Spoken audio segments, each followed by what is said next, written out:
My goodness. Good morning, good afternoon. Whatever it is for you, I hope you're having a fantastic day.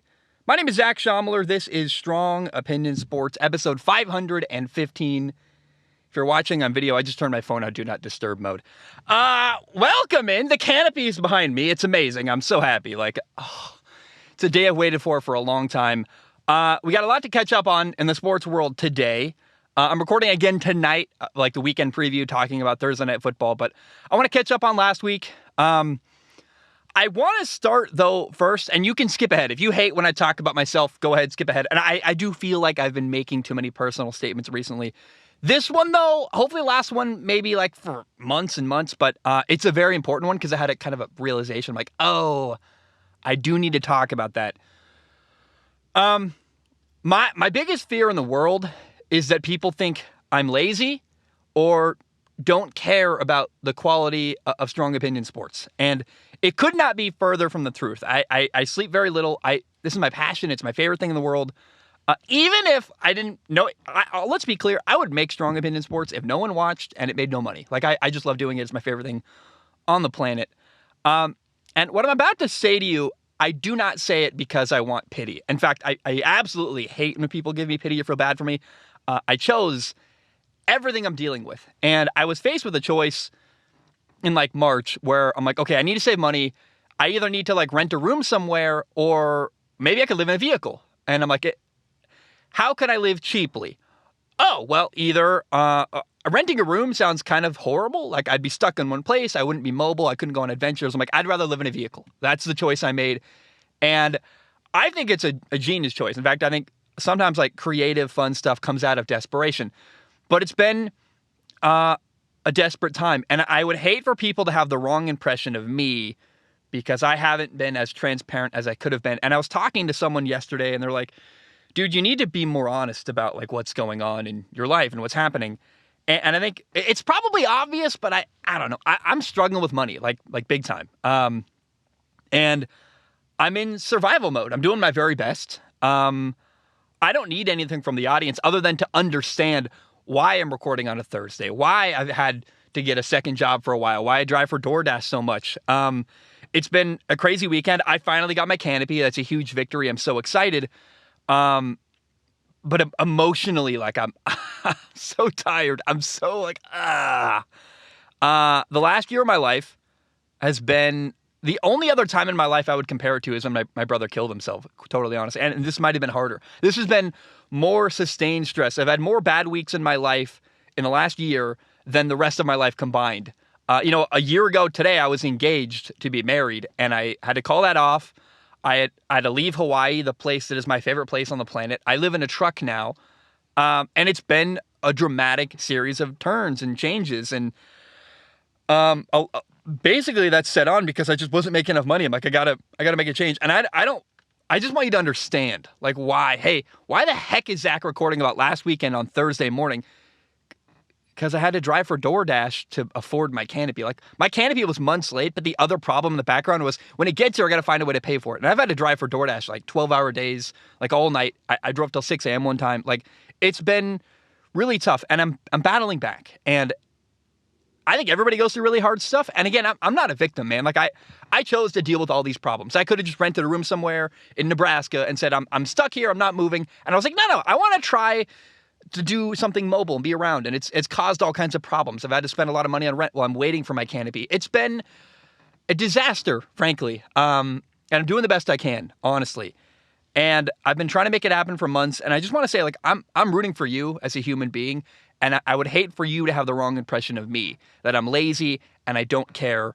That just is not true at all. And I'm recording this episode way later than I planned. And I just feel like I should address why. Sports is my escape. It's my favorite thing on the planet, man. And it helps me escape when I'm having a hard time. And so let's dive in. Let's talk about sports. But I felt like I needed to let you guys in a little bit behind the scenes, more than I have, because it's been embarrassing and it's hard to admit. I don't want to lose the audience that listens to this show because you don't have all the information. So that's my life. I'm battling back from an insane loss and I'm figuring it out. And It's been wild and weird and fun, and I think there's great times ahead. We finally got the canopy, and you guys have no idea how excited I am, and the adventures I think that are to come. But that's why I'm in a truck. That's why the show has been late and sporadic, and it's definitely impacted the. I try not to let it impact the quality. I think the quality has remained really high, but it has made stuff late because I'm doing other stuff and pressing and trying to, like the other day my car insurance got shut off, and I'm like, oh. Like, I can't afford to pay for it because I got to save my money for the canopy. I paid for the canopy and was like, and I had to illegally drive for DoorDash for like 2 days without car insurance so that I could afford to pay for car insurance, right? Which is an insane proposition, but I'm like, I got to do what I got to do. Like, I'm in survival mode. So that's the kind of stuff that's been going on in my life. And let's talk about sports. On Monday Night Football, oh my goodness, it was a surprising game. It was a kind of an exciting game, actually. Very cool to see what happened. The Bears beat the Patriots 33-14 on Monday Night Football. Now, the biggest story in this game for Chicago was that by far, like by a lot, this was the best game all year for the Bears offense. They moved Justin Fields around. They ran bootlegs. They ran sprint outs. They moved the pocket. They got him out of the pocket. They had designed quarterback runs. Luke Getsy, the Bears offensive coordinator, it felt like he finally figured out, hey, dude, my quarterback is maybe the best in the NFL other than Lamar Jackson at running the football. Like him, Josh Allen, and Justin Fields. Sorry, Justin Fields, Lamar Jackson, and Josh Allen, I would say are probably like the three best quarterbacks running the football. I'd throw Kyler Murray in there as well. I feel like I'm forgetting someone, but I don't know. Like those are the guys I would not want to try to tackle. And I would throw Kyler in there because he would just run around me and it'd be horrifying. But like Luke Getsy was realizing we got to get Justin Fields on the perimeter and allow him to do what he does best, which is run the football. He's a really good thrower of the football, but he's one of the four best runners of the football at the quarterback position in the NFL. If not, I think he's probably even top 2 or 3. And it just makes me happy to see Luke Getsy kind of figure it out. I'm like, oh, yes. And whether he's top, whatever, that's not here nor there. The point is that the Bears are figuring it out and making progress. And Justin Fields made some really good throws. The play calling by Luke Getsy was fantastic. He did have one interception. It wasn't a bad decision. It was a ball that got tipped at the line of scrimmage. That's one I can forgive for sure. Justin Fields ran for first downs. He threw for first downs. He had a couple big runs on broken plays. There was a 3rd and 14 where you're like, they're not going to get this. And he ran for a first down. And you're like, what? I beg to differ. Or there was a 3rd and 6 where, there was a bad snap. It got dropped and on the ground. And he picked it up and on a broken play, ran around and ran for a first down. And you're like, that is why you be patient for Justin Fields, because the potential and the special stuff he can do is there. And I'm sorry, but Davis Mills, Mac Jones, bad snap like that, that's a 12 yard loss probably. They just dive on the football. He's got the ability to not only pick up the ball and run, but then run for a first down on 3rd and 6, which is incredible. And I thought another play that comes to mind, there's a 3rd and 7. He avoids a sack. He rolls left. He throws deep down the left sideline to Cole Kmet on a back shoulder ball. There were so many beautiful moments on Monday night for Justin Fields, and it was absolutely awesome. Justin Fields ran for 82 yards and a touchdown. He also threw a touchdown. He was working across the field on reads. I just thought there was a lot of improvement shown in this game by the Bears offense.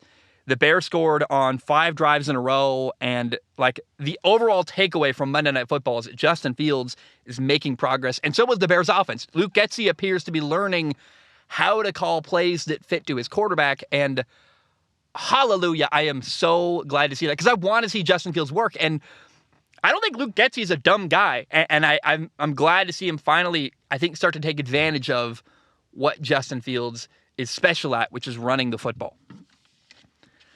Now, I walked away from Monday Night Football even more unsure of the Patriots quarterback situation than I was going into the game. Or maybe that's not true. Maybe I felt more solidified and then more confused about what the Patriots are actually doing at quarterback, because both of the Patriots quarterbacks played in this game. Mac Jones started for the Patriots. It's just a roller coaster of emotions, this football game, if you're a Patriots fan or tracking this quarterback situation.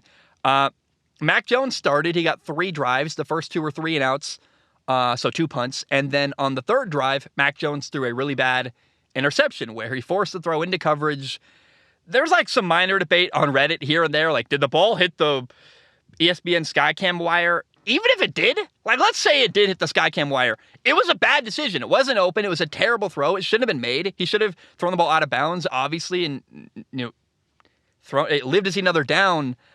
So Skycam or not, it shouldn't have been thrown. Like, that's a bad decision. And Mac Jones has made a lot of bad decisions this year, and that's supposed to be. Mac Jones can't run around like Justin Fields. He's not big. He's not physically gifted, really. He doesn't have a huge arm. Like, Mac Jones has to make good decisions in order to justify him being on the field, and he hasn't this year, which is a really, really big problem.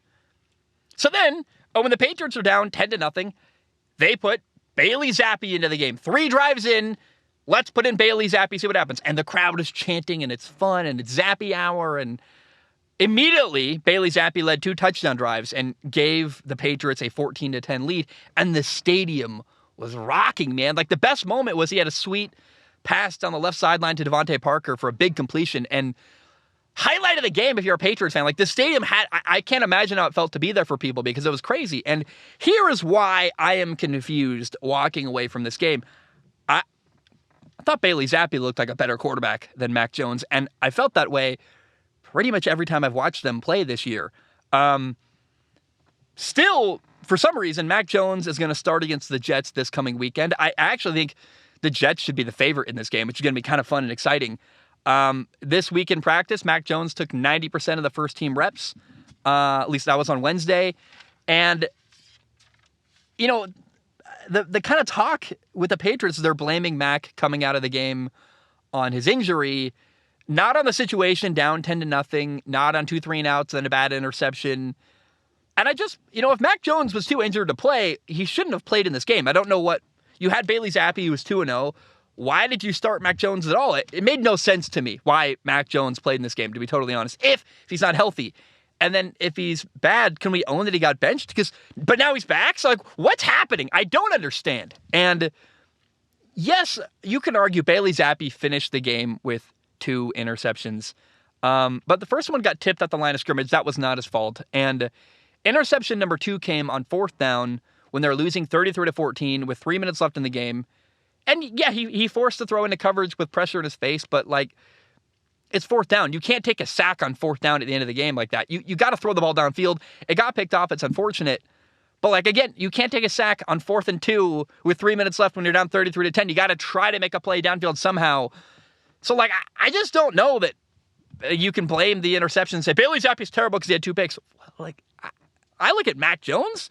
I still think Bailey Zappi might be better than Mac Jones. And I want to repeat this. The strength of Mac Jones, the reason why the Patriots drafted him, the reason why, there's supposed to be potential with him as a quarterback is because of decision-making. He's not big and fast or has a huge arm. He's supposed to be good at decision-making. And so far this year, he's got 2 touchdown passes and 6 interceptions. And 5 of those picks have been really bad decisions. One of them is a questionable one.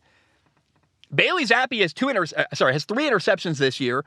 2 of them were tipped, and the 3rd one was on a 4th down at the end of a blowout trying to make a play. Like, it's very interesting to me because Bailey Zappi appears to be a better quarterback, and yet what I would call like kind of a genius football mind, Bill Belichick, I have to defer to him. Like, he's won way more Super Bowls than I have, so like, you got to assume he knows what he's doing, but does he? Like, what's happening here? It's very, very confusing, and I have appreciated the Boston media market has been very like tough on Bill Belichick and asked hard questions like, what are you guys doing? And there hasn't been any good answers because Bill never answers anything. But I appreciate the media in New England. They're some of the best reporters when it comes to asking questions. Not always, like Belichick kind of clowns on them, but they've been like aggressively asking tough questions. Them and Colts media as well has been asking Frank Reich some tough questions, and I like that. Bailey Zappi is really accurate. He's a good decision maker. He's very decisive. He gets the ball out of his hands quickly. I think he understands what the offensive coordinator, Matt Patricia, is doing. And Bailey Zappi appears to understand why each play call is being made. He seems to think like a coach where him and Matt Patricia are on the same page, and he's like, we're calling this play to attack this part of the defense, and he executes, and it's worked pretty well. And it surprises me that Bailey Zappi has looked better, and yet the Patriots are going to stick with Mac Jones. I realize he's a first-round pick, but I just don't know why Mac Jones played. You could have justified him sitting on the bench saying, like, he's recovering, he's not healthy yet. Instead, you got this weird middling thing. I think you should have started Bailey Zappi in this game, and if he played bad, you bench him, and you can move on to Mac Jones and sleep at night.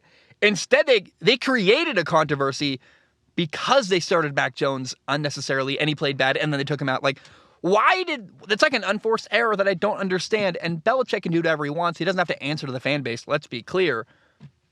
But it's just bizarre and very weird, and I don't really understand it. And they're going to stick with Mac Jones, but I just think there's less clarity in this debate than before. Actually, no, I would say that I think Bailey Zappi is definitively better right now, and I just don't understand why they're playing Mac Jones. I'm like, oh, okay. What happens if Mac Jones plays bad against the Jets and they lose? Like, what's your plan, dude? It seems really bad and really confusing, and I get it. Like, Mac Jones is a first-round pick. You're more invested in him, but it's a mess right now in New England, and you got one quarterback who's played well. He didn't finish. Like, I can't imagine what would have happened if Bailey Zappi had won that game against Chicago. And would he be starting? I don't even know. Would Bailey Zappi be starting if he came back and beat the Bears? I don't know. He got them the lead. The defense couldn't stop Justin Fields. Dude, I have so many questions. I have very little answers. We're not going to get them for a long time in New England because they don't say anything. But I don't have any clarity, and I have nothing but confusion, actually, when it comes to the Patriots quarterback situation. I'll say this one more time. Here's like the headline. I'm confused about the Patriots quarterback situation, and I just don't really understand what's going on and why. Let's go back to Chicago real quick. The Chicago Bears have traded defensive end Robert Quinn to Philly. Or really, Philly traded for Robert Quinn. Chicago got a 4th-round pick in the trade for Robert Quinn. Seems like a chef's kiss outstanding trade for Philly. The Eagles are 6-0. They have the best record in the NFL. I think they're really good on the offensive line and the defensive line. This makes their defensive line even better. And I think Robert Quinn is 32 years old. He's having kind of a down year, like he's only got 1 sack so far, but playing on the Eagles defensive line with a better supporting cast around him is going to make him better and harder to block and get him more one-on-one matchups. And it's also good because Philly hasn't gotten as many sacks as I think they would like. So I think Philly, who has an already good defensive line, made a very small sacrifice, a 4th-round pick, to upgrade their defensive line and I think make a Super Bowl push. And Howie Roseman, the Eagles GM, I think he's the best GM in football. Like, I can't think of anyone who's done a better job making trades and making moves and consistently over and over and over again building a really good team. And the Sirianni hire looks genius. I think he gets credit for that, right? Like, just a great trade, a cheap price for Philly, awesome trade. And I'm surprised that was a 3rd-round pick. Maybe I get he's old. He's on a contract. I don't really know, but it's like I don't really understand. He's got a couple years left on his contract, from what I can tell. I looked at it on Spot Trek this morning. It's not like a 1-year deal that ends after this year. But I think it's Philly saying, we think we're close to a Super Bowl. We're going to make a trade and go get this guy. Kind of like, actually, it's not equivalent to the Rams going to get Von Miller, but it's along that same lines of like, there's a defensive end available. Let's go get him to try to make our defense even better for a Super Bowl push. And again, they gave up so little to get him that it makes a lot of sense, and it's very, very exciting. All right, we've got a woman walking by, homeless lady, I think. I mean, I'm homeless too, so like, who am I to? I'm not judging. I just don't. Okay, walking away. She was like, not sniffing my truck, but like the same way a dog gets close to you to kind of check you out. She was doing that to me. She was like, "What's happening here?" And now she's walking away, and it's all good. By the way, this actually is in the script to talk about this script or the notes or whatever. So I figured like I might as well talk about the homeless lady because we got a minute. I solved the camera mystery because the last 2 episodes, my camera died. And I was like, well, what's going on here? That's very weird. That's unusual. And I did a bunch of tests to figure out what was happening. I actually believe it was user error. I think I did something wrong. I believe after like a cut, probably I had to blow my nose or something.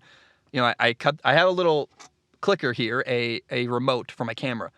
I hit turn off recording, and when I hit record again to start the recording, I think I didn't hit it well enough or didn't like aim it well enough at the camera, because I obviously hit both, because I hit the audio recording button as well, and I hit record on the audio interface. Audio was recorded, video wasn't. And through a lot of tests, I learned, the camera shuts off after going too long with no activity. Like, it just can't sit idle for a long time. So it's kind of funny to me, like, my camera turned off because it wasn't recording anything, and because it was off, the battery turned off to save power, which makes sense too. So I'm glad the camera's fine. I had an issue recently where it wasn't reading SD cards, and I had to like update the software and download a bunch of crap, and it was very confusing and difficult, but I fixed that. And like, we're sitting pretty. So if anyone is worried about my camera, or just kind of, it's like a fun callback to a weird moment the last 2 episodes, that's what happened. That's why. And I figured it out. Thank goodness. By the way, because this show is late, I'm recording it Thursday morning. I'm not going to do any breakouts. I'm just going to record what I have, sit down and talk, and then move on to Friday's episode, because I've been stuck on this episode for a long time anyway, and trying to, make money on DoorDash to pay for my things. And it's like, let's just flush it and move on after this. I'm not going to ever take a day off. The closest I get is when I'm just late, and I record it, I put it on audio feeds, and I move on. All right. I want to give a shout out to the 2 New York NFL teams. The Jets are 5-2, and the Giants are 6-1. Both teams have won 4 games in a row. Very cool. Zach Wilson, the Jets quarterback, is 4-0 as their starting quarterback this year. It's exciting. It's awesome. It's a great time to be a New York sports fan. Unfortunately, the Yankees are not going to the World Series. They got swept by the Astros. I know there's pain and suffering in that statement. I would say that Brian Daboll is maybe the Giants' head coach. Brian Daboll's maybe the coach of the year, and I would not be shocked at all if he won that. He's mine so far. Again, Zach Wilson, 4-0 as a starter, looking better every day.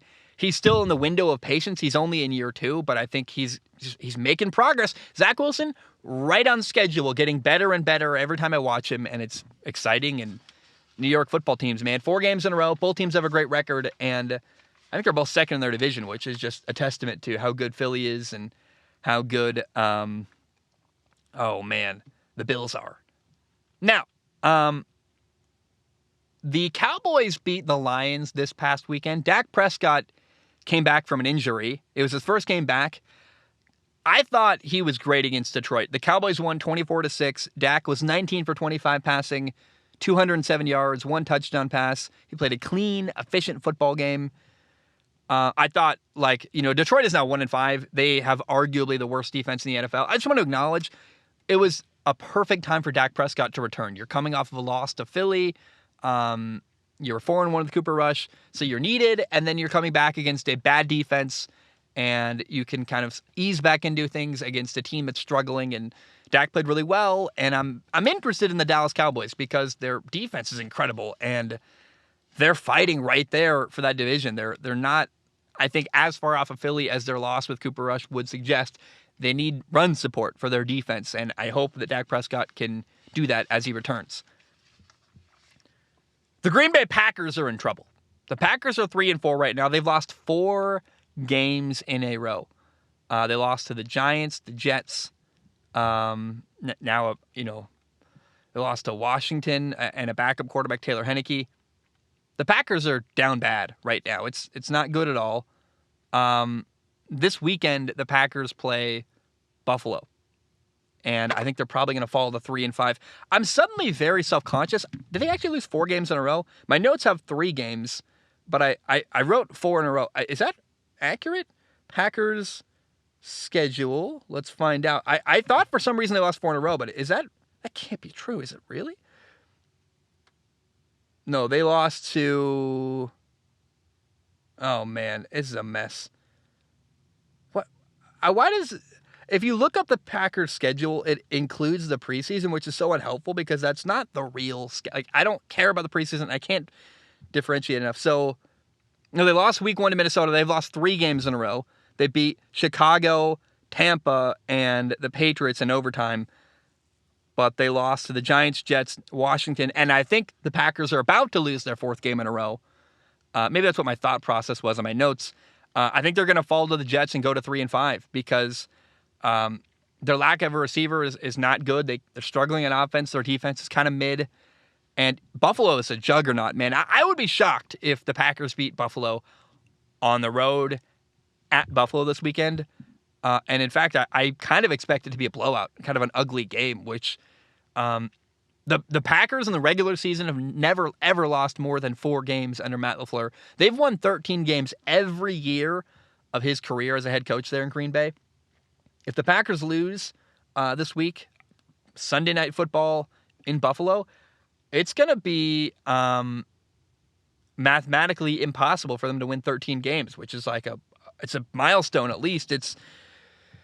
Things are not going well in Green Bay, and I hope they trade for some kind of receiver at the trade deadline. I'm excited. At the end of this episode, when I'm done recording, right before I sign off, I'm going to check my phone and be like, is there any news? Any trades happen? Because right about that time, and November 1st is when the trade deadline does happen, so keep your eye on that. It's going to be interesting from here on out. Last weekend, the Seattle Seahawks beat the LA Chargers 37-23. Geno Smith played really well again for Seattle. He was 20 for 27 passing, 210 yards, 2 touchdowns, 1 interception. That 1 interception was a ball that got deflected up in the air, not his fault. Seahawks rookie running back Kenneth Walker ran for 168 yards, 2 touchdowns. Seattle's 4-3 right now. By the way, the Seattle Seahawks are first in their division, the NFC West, which is impressive and surprising and very, very cool to see. I really have a lot of respect for what's happening in Seattle. Seattle got rid of Russ, their quarterback Russell Wilson, and they got better. And I feel like, I'll say it, I think the sports world in general owes a big apology to Seattle. Like, I think of that tweet this summer where someone was making fun of the U.S. Open, like tennis probably, and they clapped back, well, you're a Seahawks fan, you're going to have to watch 17 games of Drew Lock playing quarterback. We all had the wrong impression, and I certainly did, so I'll say it. I owe Seattle a huge apology. I think a lot of people do, but I'll say it for myself. I do, for sure. I always blamed the Seahawks' failures in the last couple of years on the team. Their inability to support their quarterback. It's not Russell Wilson's fault. It's the team around him. I think a lot of people thought that Pete Carroll was kind of washed up as a head coach. And I think a lot of people thought he was done when Russ left. They're like, oh, man, it's an end of an era. It was fun, Pete, but you lost your quarterback. Now you got Drew Lock. Like, I remember saying, like, is Seattle rebuilding? Like, what are they doing? They got the oldest coach in football. It makes no sense. Well, no. Hey, newsflash. Pete Carroll can still coach. He looks outstanding. And by the way, he has the support of his former players. A lot of former Seattle Seahawks players are rallying around him saying, like, no, Pete Carroll's awesome. We loved him. And Geno is playing outstanding. Geno Smith, I've done comparisons before. He's outplaying Russell Wilson by a lot. It's pretty exciting to see. They're beating quality football teams. And Russell Wilson in Denver seems weirder and weirder every time I read about him or check in with what he's doing. Like, there's a story out yesterday. He was working out doing high knees in the aisle on the Broncos plane on their flight to London while guys are trying to sleep. Like, and the memes of that situation are absolutely hilarious. Look them up. I posted some on my Instagram story. The more we see Russ and learn about him in Denver, the worse he looks. Things are not good for Russell Wilson. And, like, you can only contact him through his manager, apparently. He's super weird. Like, he's doing stuff he's like praying in the middle of the field in cringy ways, and he's running onto practice fields, like faking air high fives, and he just seems very unrelatable. He's aloof. He's disconnected. It's a massive problem, and it makes sense now why Seattle was struggling, and I always thought the locker room didn't like Russ because of the interception in the Super Bowl. Like, that's why Richard Sherman didn't like him. And I have no doubt that's where it began, where people started to look at him sideways like, bro, you cost us a Super Bowl. But I think it goes way beyond that, because you could have recovered from that moment. You apologize, move on. But it looks like Russ was just not very connected with his teammates. Very, very just weird and doing his own thing and cringy and kind of a, I don't want to say freak show, but like I watched videos of Russ and I'm like, bro, like the memes are amazing and hilarious and also horrifying. And the reality is that money and fame will change you. Notoriety, making a lot of money, it's hard to deal with. It's very, like I made a lot of money young and I didn't know how to deal with it. And I spent it all and ruined my life basically. So money and fame does not appear to have changed Russell Wilson for the better. He's very cautious about what he says. He's super inauthentic. He never says a bad thing, which comes across as fake as hell. It's a train wreck. And the fact that Seattle got 2 first-round picks and 2 second-round picks for Russ, plus Shelby Harris, Drew Lock, and Noah Fant, I mean, my goodness, Seattle... Oh, and by the way, not only did Seattle destroy the trade and get a lot for Russ, which looks totally unjustified now, Denver gave up a ton for him in the trade, and then, in kind of a desperate move, gave Russ $245 million in a 5-year contract. $160 million guaranteed. Are you kidding me, dude? Like, it's so bad, man. Russell Wilson, I want to repeat, what's the guy's name? I want to find it on TikTok. He actually commented on my YouTube video. I don't know if he watched before my YouTube videos or not, but I hope he just keeps the series going. It's absolutely hilarious. He makes the videos about Russell Wilson and his bathrooms. Like Garrett. His name is Garrett Lee. I love this man. He's hilarious. I think he might be in Seattle. He's got looks like a Mariners fan, like hat on, the gray, different colored M. I don't know what the M means, but it might be the Seattle Mariners, so he might be a Seattle native. Garrett Lee, if you're out there, I love you, man. I think you're funny as all get out. And he's made 2 TikToks now about, comparing what's Russell Wilson to the number of bathrooms he has in his house, which he has 12, which is like absurd. No one needs 12 bathrooms in their house. I don't care how much money you have. Nobody ever needs that. You need, maybe, like, I can understand you need 1 for the master bedroom. You need 1 or 2 for the kids, maybe. 1 for the guest room, 1 for the downstairs, 1 for the upstairs. That's still only like 6 or 7. How do you ever end up with 12?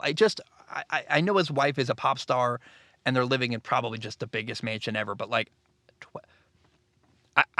dude, I know he doesn't live like us, but I don't ever want to, no matter, if I became a billionaire, bro, I would still have a manageable house that I could clean myself. Not that I probably wouldn't if I was a billionaire. Like I would hire help to clean it because I'm lazy. I don't want to clean my house. Although maybe I don't really want people in my house either. I guess you'd have to if you have that much money. You need security and crap. But like, man, I never want to live in a house that's an unmanageable size that if I needed to, I couldn't clean myself. So I live in a truck and I'm happy. I believe it or not, I'm the happiest I've ever been in like the most humble little space I've ever been in. And I can't even stand up in my house and it's awesome. And I'm so happy. Anyway, I'm going on a tangent now. I feel really bad for Broncos fans because they gave up a lot for Russ. They committed to him. And it's going badly. And not only is he playing badly, he looks like a leader that I would not want in my locker room. He's weird. He's disconnected. He's aloof. He's inauthentic. Do the Broncos teammates of his like him? I don't think so. I would not want to play with Russ. That sounds like a nightmare. And you know what's hilarious? Seattle just wins so hard right now this year. I mean, they got a bunch of draft picks. The team is well coached. Geno Smith looks really good. Seattle's first in their division. Again, I just think the whole sports world owes Seattle an apology. I'll apologize. I was wrong, and I didn't see this coming. I was kind of like, can Pete Carroll still coach? Their team kind of sucks. Like, all right. No. Apparently the problem all along was Russell Wilson. They drafted really well. They've got players everywhere. They're winning their division. I mean, dude, at this point, I don't think it's a fluke either. Like, Geno's played well enough for long enough that I'm like, I think the dude can just play football. He's pretty good.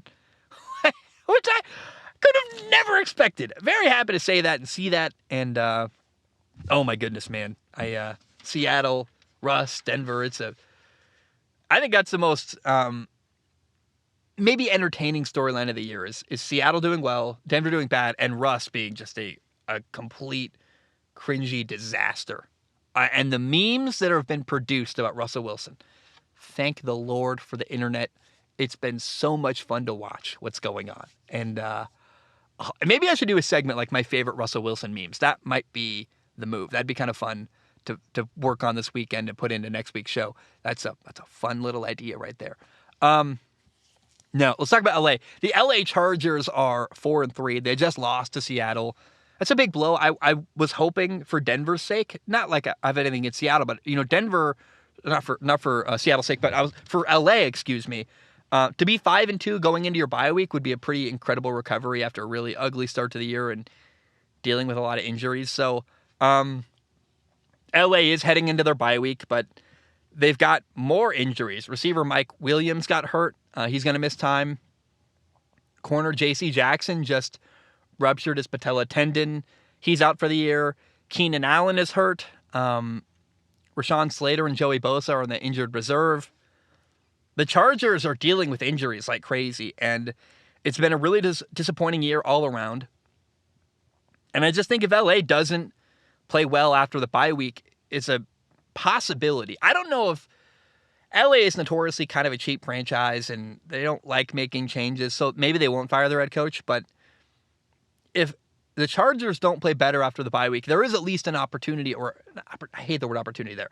There's a chance that they might fire their head coach, Brandon Staley, and move on to someone else. I like Brandon Staley a lot as a person, but it's clear there's a lot of talent there.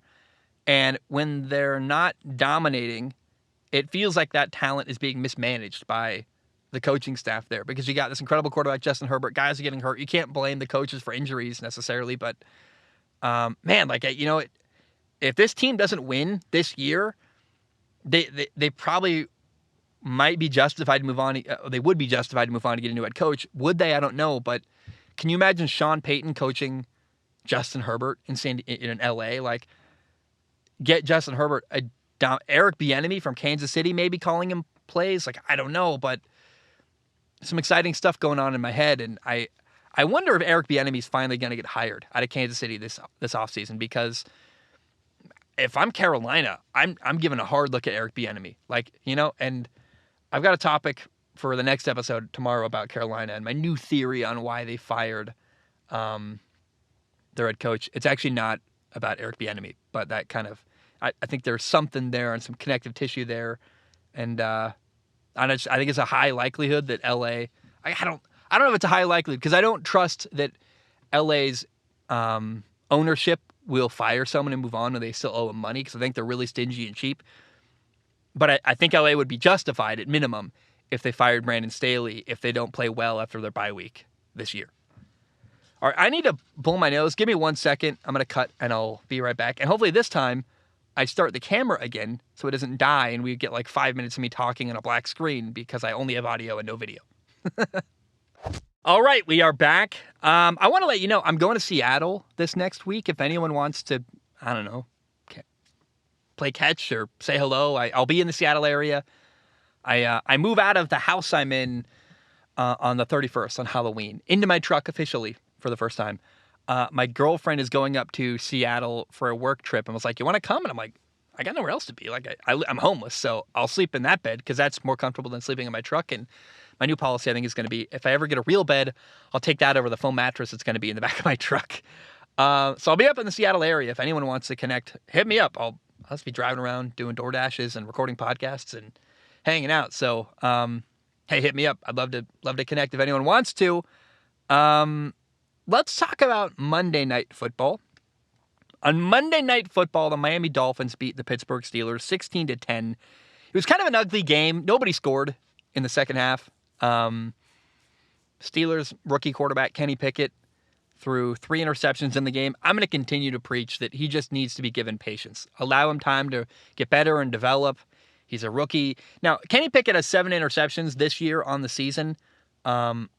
only 2 touchdown passes, which isn't great, but many of his picks just haven't been his fault. And once again, I tell you, Kenny Pickett is doing a lot of good stuff. He's making good throws. I thought he did again on Monday night against Miami. He had some costly interceptions that cost him in the red zone particularly, but he's moving the ball. He's doing good stuff. Be patient. Let the guy develop. He's a rookie. He's learning, and I think you've got to just give him time to get better. Now for Miami, Tua Tagovailoa, their quarterback, came back from an injury. He started hot with 3 scoring drives and really slowed down after that. I think they punted and then had another field goal and then didn't score the rest of the game. And I will say Miami does continue to win when Tua plays, though. I mean, like, it's insane how much better Miami is when he's on the field and playing. I don't know if it's like a leadership thing. I don't know what's happening, but it appears like he brings the best out of Miami. The stadium likes him. They're all in. It's exciting. There's energy there. And I want it to be noted that he's got a 17-9 record as a starter. It's a lot higher winning percentage than Justin Herbert in LA. And who I think, by the way, Justin now has a losing record, actually.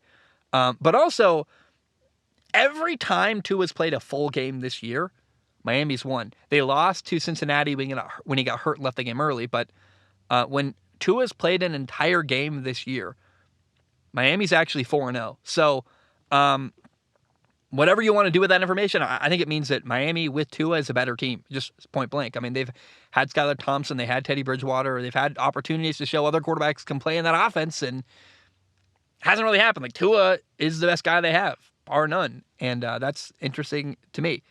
Now, the number one takeaway from this game, if you're a Miami Dolphins fan or interested in Miami or just want to hear about Miami, Tua takes way too many hits. Like, it's really bad. And there's a funny meme on Joe Burrow I want to share. They make a Moneyball joke. Let me find. I texted it to myself. I want to see it. Joe Burrow, the caption is, Billy, this is Tua Tagovailoa, one of the most undervalued quarterbacks in football. His defect is that he does not know how to slide. Like, yeah, it's so true. Tua's got to throw the ball away, man, or slide. If you're running, slide, and if you're extending a play and it's not open, don't take a sack, don't take a hit, throw the ball away. Protect your body. And Tua just takes way too many hits. It's insane that he's not. They have to be telling him. Like, I can't imagine that Miami's coaching staff isn't going, dude, throw the ball away, protect yourself, don't take a hit. Like, you've already got a concussion this year, you missed a couple games. And if Tua doesn't make changes to his playing style, it's only a matter of time before he gets hurt again. It's not a matter of if, it's a matter of when. And we saw this in college. When did Tua get hurt in college? Extending a play, holding onto the ball too long, taking a hit. And it's a bad habit that's followed him all the way to the NFL, and it's not going away, and it has to go away because it's going to shorten his career. And, like, Tua, you're awesome. You're 4-0 and you play an entire game this year. Your team is better with you, but you have to be available, so you got to protect yourself. It fires me up. I love Tua. I love his family. I love his playing style. He's awesome. He's, like, on an emotional level, he's my favorite quarterback in the NFL. Grew up in Hawaii. Awesome dude. Awesome family. Cool story. Overcome a lot. He's proving people wrong. But, man, Tua, you got to learn. You got to slide. You got to protect your body. Throw the ball away, get down and slide, and it's infuriating to me watching him sometimes because it's like, I'm going to have a heart attack. Every time he gets hit, I go, is this the time? And he gets up again, and I'm like, thank the Lord, but I never know. I never know when the hit is going to be the big one that takes Tua out of the game. Don't take hits. Just please don't. Get rid of the ball. It's not that hard. And he throws the ball really quickly, almost every play. Like, he's just getting it out really quick and methodically, being very decisive. But there are times when he extends a play and takes unnecessary hits. And, oh my gosh, it's just a big problem that has to change for Tua. By the way, I saw something crazy when I woke up this morning on Instagram. It comes from college football on Fox's Instagram page, some video. Weber State lost to Montana State 43-38. They lost by 5 points in this game. Weber State in this game, because of bad snaps by their long snapper to their punter that went over the guy's head and rolled, Weber State had 4 safeties in this football game. They gave up 8 total points and lost by 5. Long snapping was the difference in that football game. Weber State lost because they couldn't snap the ball to their punter and gave up 4 safeties in one game, which is absurd. That should never happen at the D1 level. So I want to say real quick, a good friend of mine who I played high school football with was a long snapper at Alabama. He's an NFL long snapper. That's when I really realized, it's different when you have a guy who's like, I think he was like number 1 in the country actually in high school. Like unbelievable. I never saw him have a bad snap ever. And he was a sophomore when I played with him. I just want to say long snappers matter. Like that's a position that doesn't get valued very much. But when you don't have a long snapper, you notice.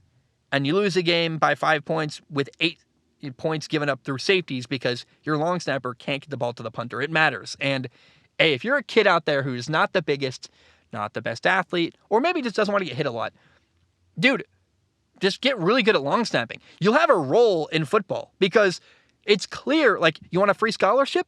You want to do something? Like, dude, get really good at long snapping. If you're like, hey, I want to play football, I'm not sure what I do, I want to be included, I want to maybe get free college, maybe I want to make a lot of money in the NFL, like, that, dude, if you're like 6'2", you don't have to be massive, and you can sustain any kind of hit, and you like working out, learn how to long snap, because that'll extend your career. Maybe you're an offensive lineman, and you're like, I don't know if I'm big enough to play lineman in college, but I want to play. You might be a D1 long snapper. If you can snap, there's a place for you in football. And I want to encourage guys, that's an undervalued position. If you're like a smart guy that wants to play D1 football and you're not sure you're big enough, learn how to long snap. Get really good at it. Practice a ton. And you probably have a place on the field, actually, because it's a position that is valuable that you don't even notice you need until you don't have one. Back to the NFL. Last weekend, Carolina beat Tampa 21-3. Or let's say it again, Tampa lost to Carolina 21-3. It was a low point for the Buccaneers. It was surprising. They're 3-4. Tampa just lost to Carolina, who has no coach.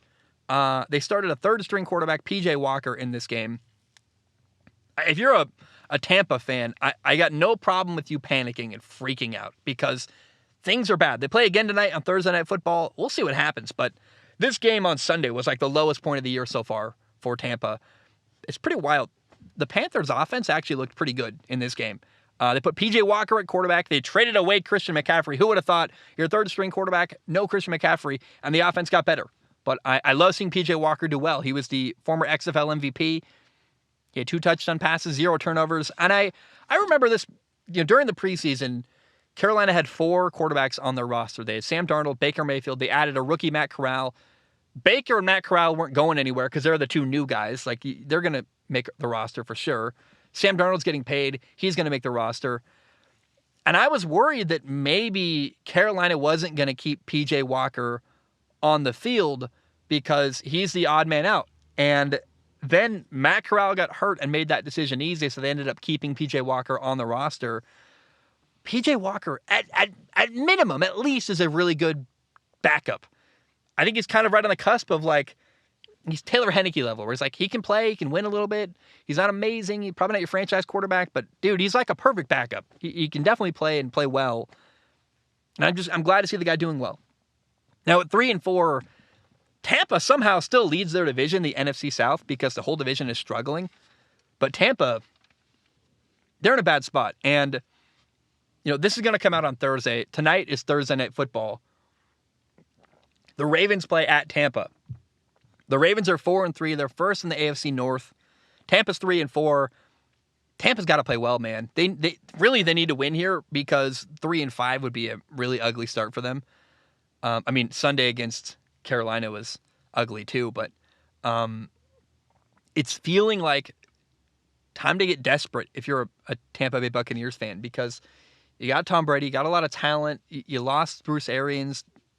People are pressing. There's all this news about Tom Brady and his divorce in the media. Like, I want to say, like, one more time, if you're a Tampa Bay Buccaneer fan, you got your Super Bowl. So, like, congrats. You're better than most NFL fans. Like, Lions fans were perpetually sad. But if you're a Buccaneer fan and you're panicking and you're not feeling good, I don't blame you at all. I'm with you. I'm worried and concerned too. It's kind of the Packers and the Buccaneers are in the same position right now. The risk of going 3-5 to start the year. They're playing some pretty good teams this weekend, and I'll report back tomorrow. I hope that what I have to say tomorrow about Tampa is good. Even if they don't win, if they play good, that'd be at least I could say, like, well, they lost a tough game, but they played well. At least they have to play well, please. So we'll see what happens.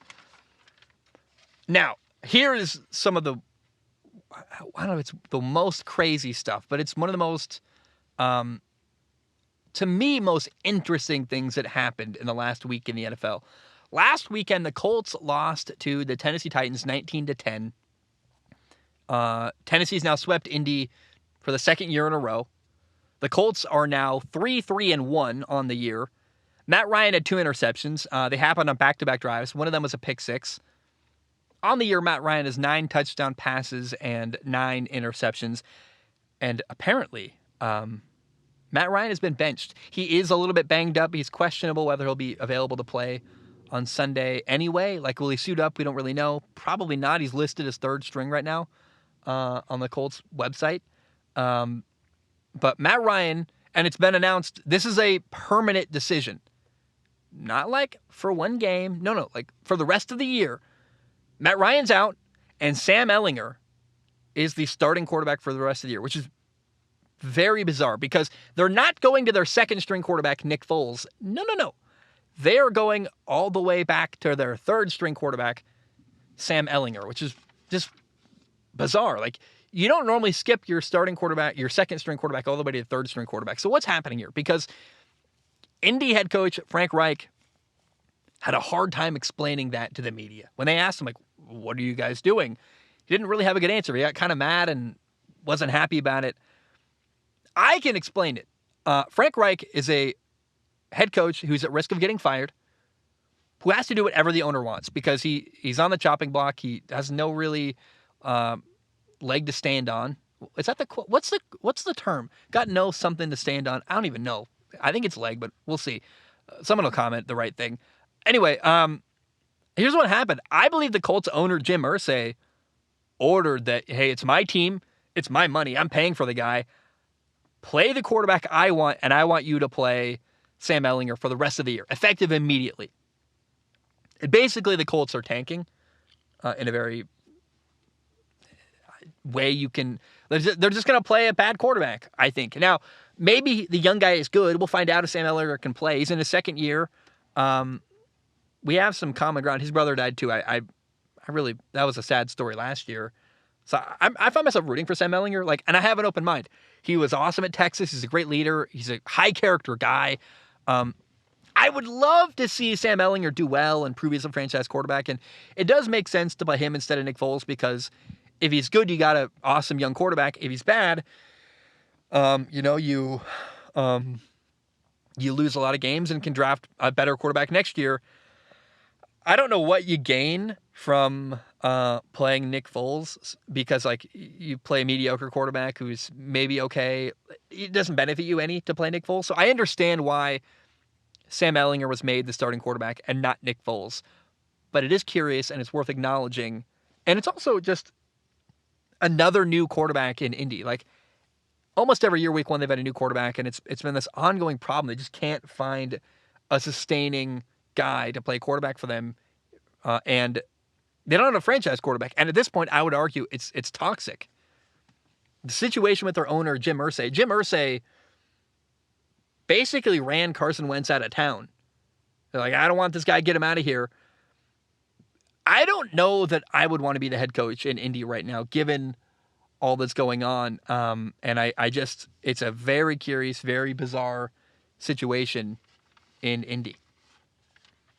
Getting a lot of looks. This guy, I think is I don't really care. Who knows? It's, you know what that guy is? Does anyone remember the one time where I was recording the podcast at night? I was actually down there. And by the way, it's probably my last time ever recording in this spot because I'm moving out of the house I live in and I'm going to go far away. Actually, I'll probably record here tomorrow. I'm lying. Or tonight. I'll record here again tonight when I record the Friday episode. So one more episode in the spot. But there was a night where I was recording here and there was a guy in the bushes behind me, sleeping. And I felt bad because he was he probably thought I was a weird guy. He's like, why is this guy recording a podcast at 3 a.m. in his pickup truck? That's the guy. I'm 95% sure. He just disappeared into the bushes. That's the dude for sure. It looked like him too. He had the same orange sweatshirt. Like, dude, the Northwest is crazy. Like this place, man. Like Portland is a hilariously weird and wild town with aggressive homeless people, and it's sketchy sometimes. Like I'll be driving for DoorDash and I'm like, I don't feel safe actually here. It's very interesting. All right, we got to talk about Oregon, actually. Let's go back to what mattered last weekend in college football. It was college football week 8, and during college football week 8, 2 unbeaten teams fell. And, Oregon beat UCLA 45-30. UCLA and Oregon are both now 6-1. So UCLA, undefeated team, no longer undefeated. Oregon dominated by even more than I think the score 45-30 would even show. And the story here was Oregon quarterback Bo Nix just had a crazy good game. He was 22 for 28 passing, 283 yards, 5 touchdown passes. He had this beautiful throw down the middle of the field on a post, but just like rainbow ball. Oh my gosh, just beautiful. I was like, whoa, relax. That's just a great throw. I don't need to get too excited. If you get it, you get it. The bottom of the table, anyone? It was beautiful, man. And UCLA had to settle for field goals multiple times when Oregon got touchdowns. UCLA just couldn't keep up with Oregon's offense, and it was just an all-around party for Oregon. Oregon, man, their only loss of the year is to Georgia. How good was that Dan Lanning hire, man? I was like, who is this guy? Mario Cristobal left. Dan Lanning looks like the right hire to me, and he's killing it right now for Oregon. Now, Ole Miss also lost. They're now 7-1. They were undefeated. Now they are not. LSU beat Ole Miss 45-20. Ole Miss actually led this game 20-17 at halftime, but LSU didn't stop. They just kept scoring and scoring. They had 4 long touchdown drives in the second half. It would have been cool to me if Ole Miss had stayed undefeated for their game against Alabama. I would have liked that. LSU, is playing well, but Ole Miss, like I wanted undefeated Ole Miss against a one-loss Alabama team. That would have been more interesting than one-loss both teams. It'll still be a good game, but little less meaningful now. I thought for LSU, it's a great win for their head coach, Brian Kelly. I think very validating of him to knock off Lane Kiffin and the undefeated Rebels. Brian Kelly got a lot of hate when they lost to Florida State week 1. And then since that loss to Florida State, the only other loss LSU has was, it's to number 3 Tennessee, who is one of the best teams in college football right now. I can forgive that week 1 loss because you got a new head coach in his first game with a new team against a pretty solid opponent.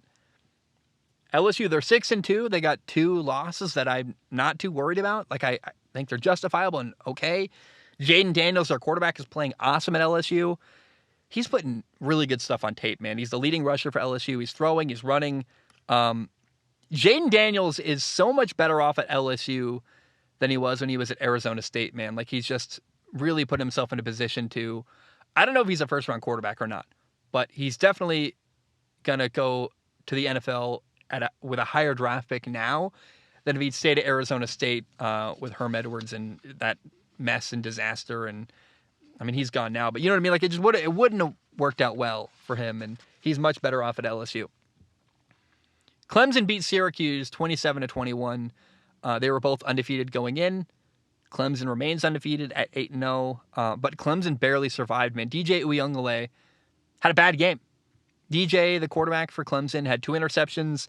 Syracuse actually led 21-10 at halftime. DJ had 3 turnovers in total. He had a fumble on 1st and goal that Syracuse picked up and ran for like a 90-something yard touchdown.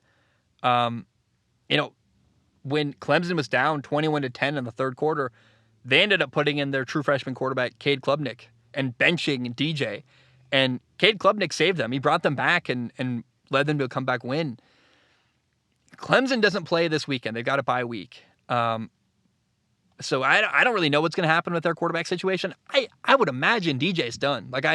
Which is so surprising because he had this, what I thought was like a breakout moment with 5 touchdowns against Wake Forest earlier this year. He's the reason why they won that game. But DJ Uiagalelei just cannot consistently play well. And they got away with one, I thought, against Clemson or against Syracuse, where Clemson probably should have lost to Syracuse. Cade Klubnik saved the day, and Will Shipley was awesome. And, I don't know. It's very curious. They play again November 5th. Who is going to play quarterback for Clemson? I don't know. It's going to be probably a 2-week quarterback battle. But, I mean, it's very telling when you bench DJ and Cade Klubnik comes in and wins you the game. Like, that feels like it matters. And we'll see what happens in the future for Clemson. Also, last weekend, a couple more games. As expected, coming off of a ugly loss, Alabama dominated. They beat Mississippi State 30-6. Remember, they lost a previous week on a last-second field goal to Tennessee with like 17 penalties. So they cleaned stuff up and they dominated. They're up 30-0 in this game. TCU stayed undefeated. They beat K-State 38-28. Ultimately, though, the K-State quarterback, Adrian Martinez, got hurt early in the game. He only threw 2 passes in this football game. So, I still feel like TCU didn't really get tested by K-State. I was kind of disappointed, actually. I wanted to watch Adrian Martinez. Instead, I had to watch K-State's backup. Then he got hurt. I had to watch the backup for a while. So, disappointing there. I wanted a better game with Adrian Martinez playing. And then Oklahoma State beat Texas 41-34. Texas fell apart in the second half of this football game. 14 total penalties, undisciplined play. And Texas quarterback Quinn Ewers, I've said a lot of glowing stuff about this guy. I've been very positive about Quinn Ewers. He had an awful game against Oklahoma State. There's no way to sugarcoat it. I'll call it like it is. I love Quinn Ewers, but he was 19 for 49 passing for 319 yards, which, by the way, that's kind of crazy, actually, to have 19 completed passes but still throw for 319 yards. That's I think it's almost 17 yards per completion. I think something like that. 319 divided by 19. 16.78. Bro, I'm not even good at math. I don't even know how did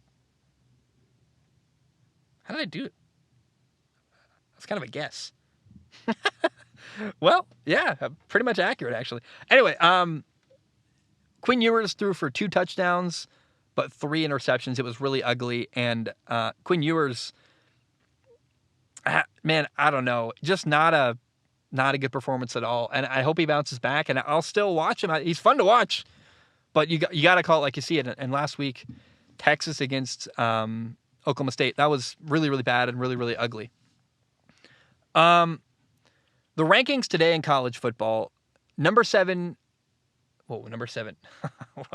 7-0, Georgia is the number 1 team in the country. The number 2 team in the country is 7-0, Ohio State. Number 3 is Tennessee, who is 3-0. Sorry, I can't even talk. They're not 3-0. Tennessee's 7-0. They're the number 3 team in the country. Get it right, Zach. Get it together. So Georgia, Ohio State, Tennessee. Number 4 is Michigan. They're also undefeated at 7-0.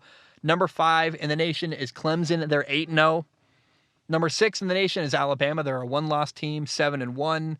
They lost to Tennessee.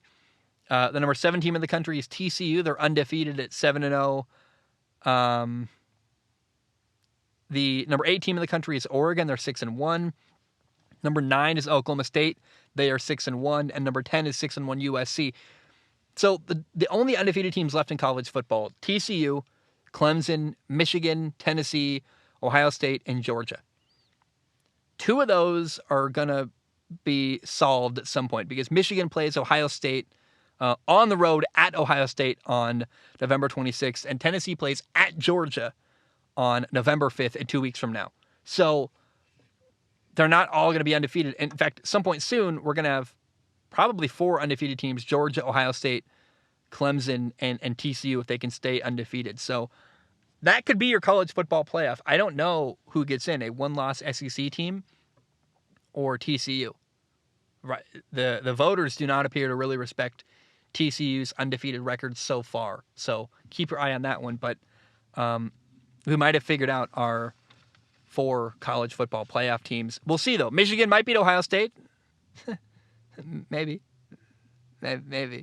Tennessee could be Georgia. I feel like Tennessee's got a better chance of beating Georgia than Michigan has a chance of beating Ohio State, to be totally honest. So we'll see what happens there. But the year is coming to an interesting end in college football.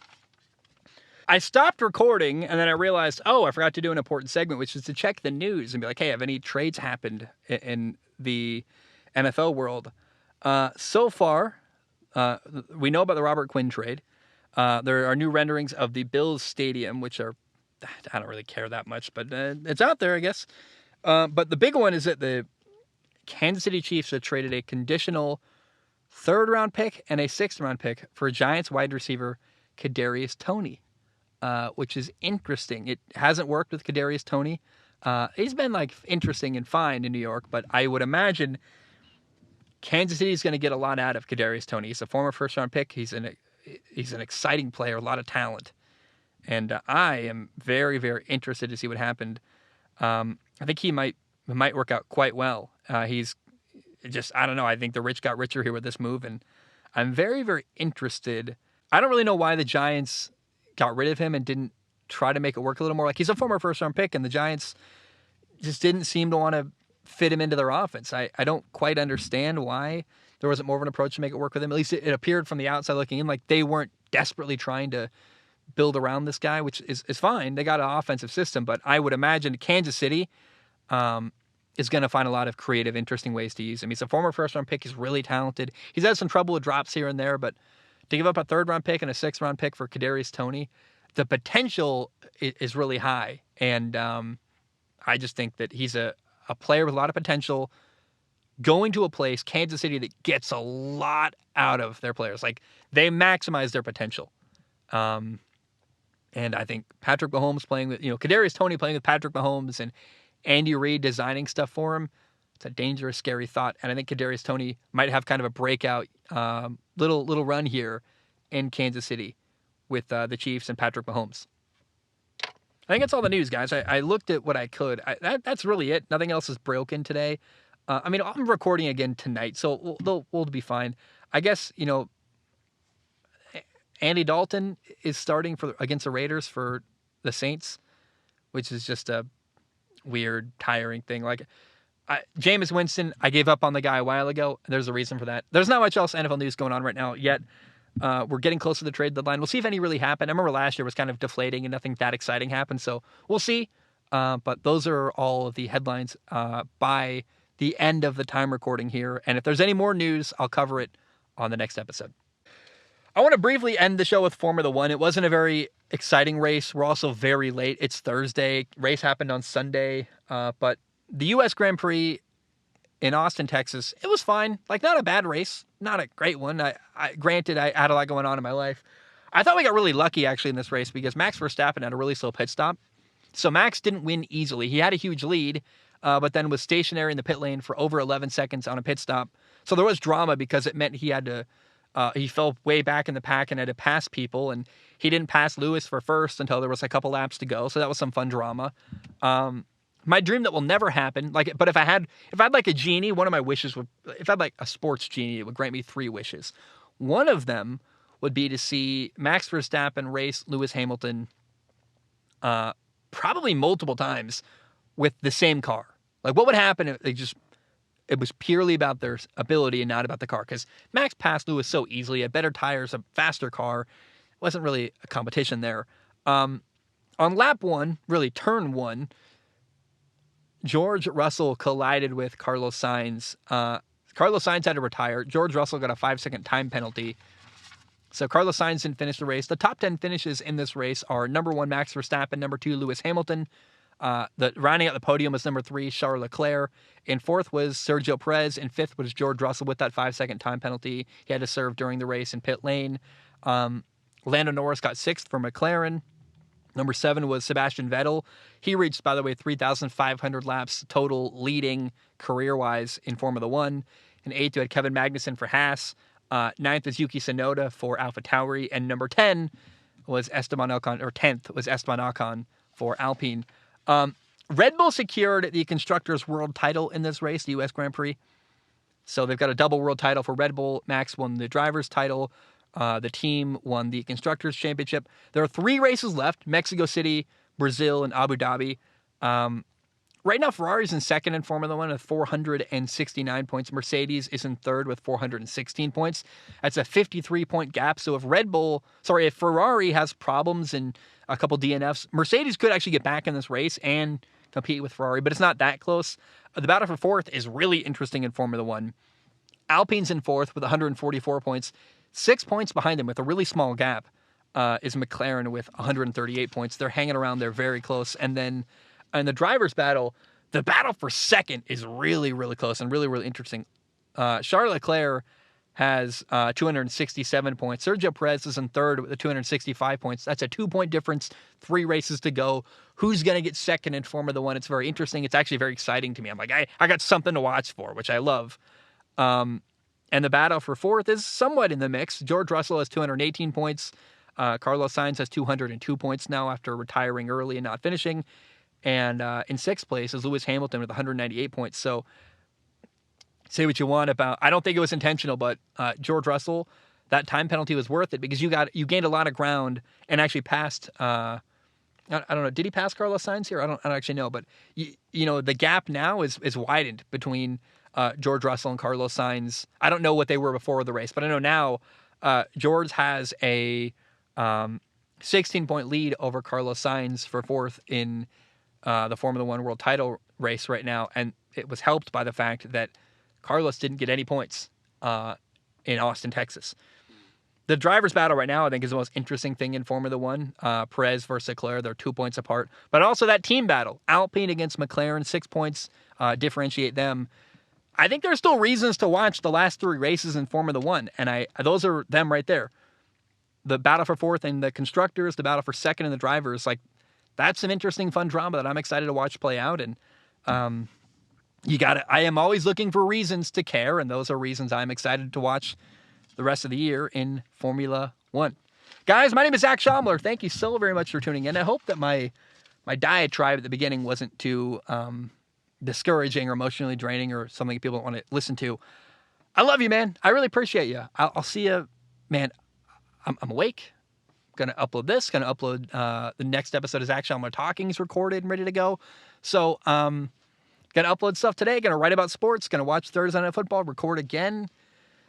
Going to be a fun day. I love you so much. I appreciate you. Hope you have a great day. And ba-dum-bum, bam. I got to do this again. Ba-dum-bum, bam. We are done. I screwed it up. I didn't. The second hit, ba-dum-bum. I went ba-dum-dun. I got to hit the ba-dum-bum. I got to hit the second hit. So I'm crazy. Look at me just going on. I love you. Have a great day.